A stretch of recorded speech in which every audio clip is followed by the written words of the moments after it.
Hi there, lovely people. How's the night? Beautiful. So, I'm still here. Alright. So, my name is Carlos, and tonight's show is all about my PhD adventures into the world of sex reversing skinks and how these could save many other species from extinction. I know this topic may sound a bit woke. You know, I'm talking about sex reversal and transgender, but actually, I'm just looking at some rectals, so nothing to do with transgender people.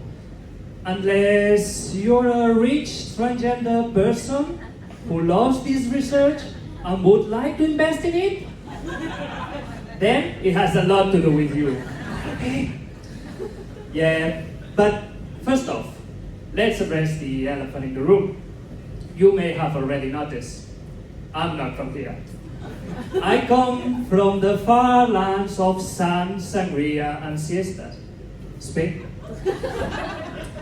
You know, being Spanish comes with its own quirks. We've got paella, we've got jamón, and we've got this tiny linguistic tick in which we sparkle E's before S's as if it was confetti. So if you ever hear me talking about skinks instead of skinks, don't be worried. I'm not trying to cast a spell. I'm just adding a bit of the Spanish flavor into that. But now imagine me, the embodiment of a Spanish charm, landing in Australia with dreams of cuddling koalas and boxing kangaroos. But yeah, fate had other plans for me. I ended up studying the Tasmanian snow skink. You hear me, guys? I went from dreams of cuddling marsupials to a lizard that looks as if it was constantly unimpressed with my life choices. And let me tell you, if looking dull was an Olympic sport, this lizard would be a gold medalist. But yeah, I'm a geneticist. Who cares about looks, right? For me, it's all about the inside that matters. In the genes. Oh, sorry, not these genes. So, yeah, imagine being on a date and someone asks, oh, what are you looking for in a partner? My answer, genes. Hot, steamy genes. You're right, folks. I'm single and I'm ready to genotype. But yeah, let's talk about science, shall we? So, from a genetic point of view, these lizards are like the Kardashian of the reptile world. They are fascinating and full of drama. The Tasmanian snow skink, also known, and that's the name I prefer to use, as cool skink, so it's something more like this. Look how cool they are. So yeah, so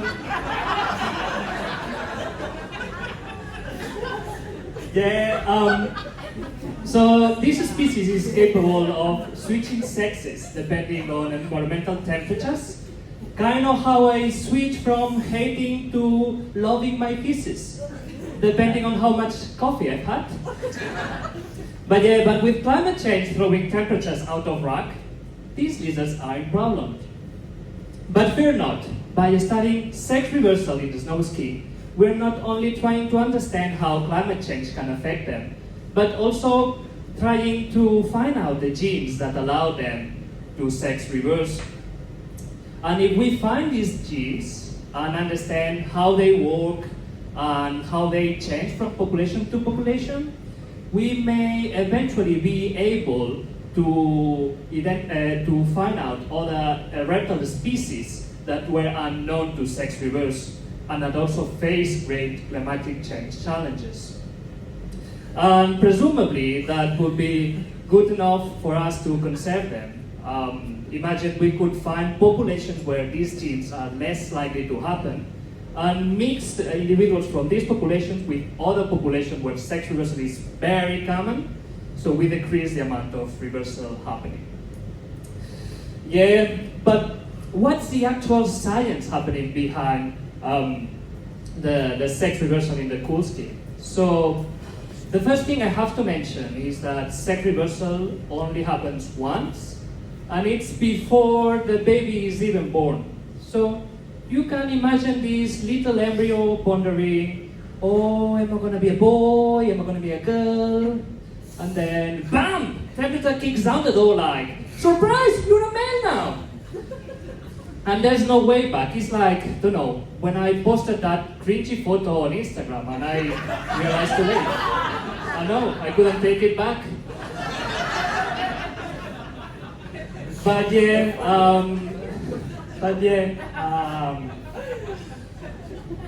but the actual science, to talk about the actual science behind sex reversal, the first thing I have to do is to introduce how animals normally determine their sex. So there's two main ways. One is genetic and the other one is environmental. So for example, us humans use the genetic sex determination using these classic X and Y sex chromosomes. And then we've got animals such as turtles in which environmental temperatures determine whether they're gonna sunbathe as dukes or divas. And what about these animals that do sex reversal? I like to think that they are like the Hannah Montana of the sex determination. They get the best of both worlds. They have sex chromosomes, but at some point in the embryo development, temperatures can override this sex and give them the opposite. So the result is just a mess up scenario where there's a mismatch between what's written in the genes and what you can find in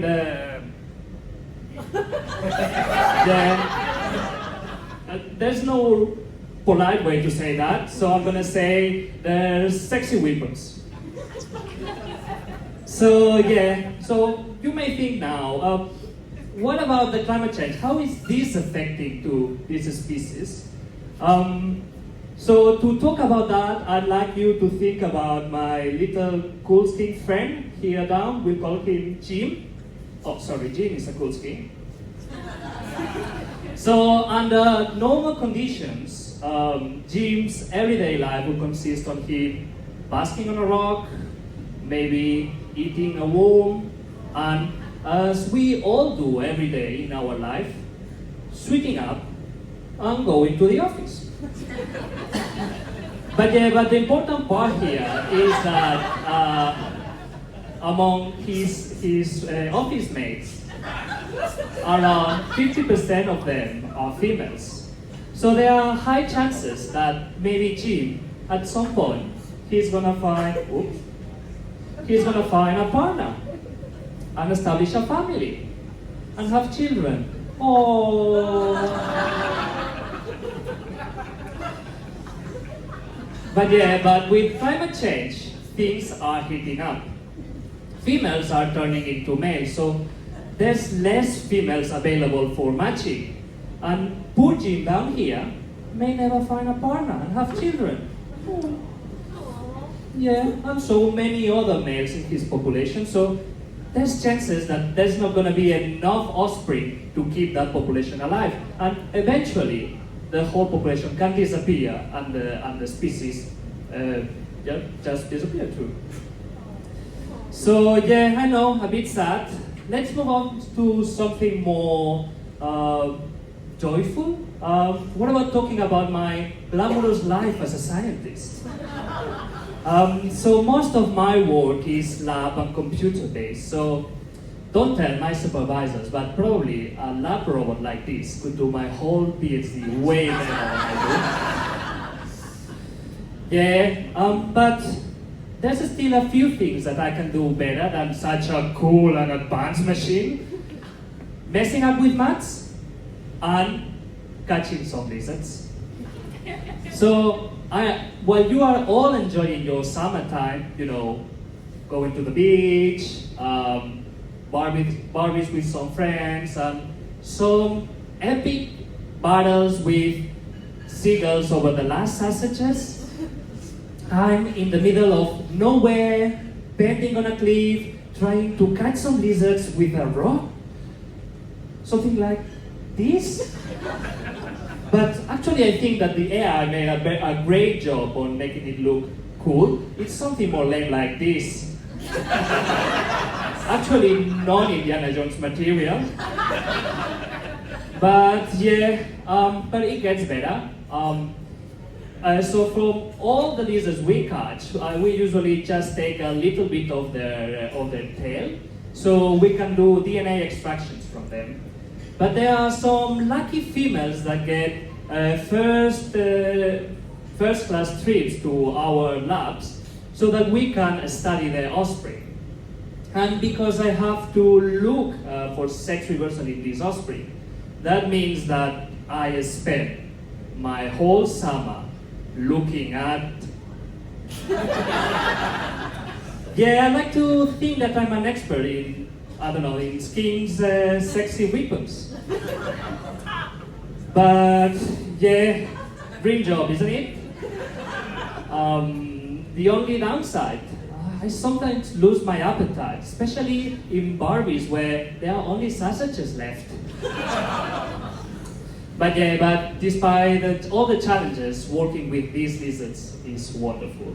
They are like the rock stars of the reptile world, and I'm just a dedicated groupie. Yeah, I even wrote a song about them, but I don't know why. They still look at me with disappointment. Apparently, skinks prefer their sexy parts away from the spotlight. Alright, I guess I'll stick to singing it in the shower. Thank you very much. See you later, alligator.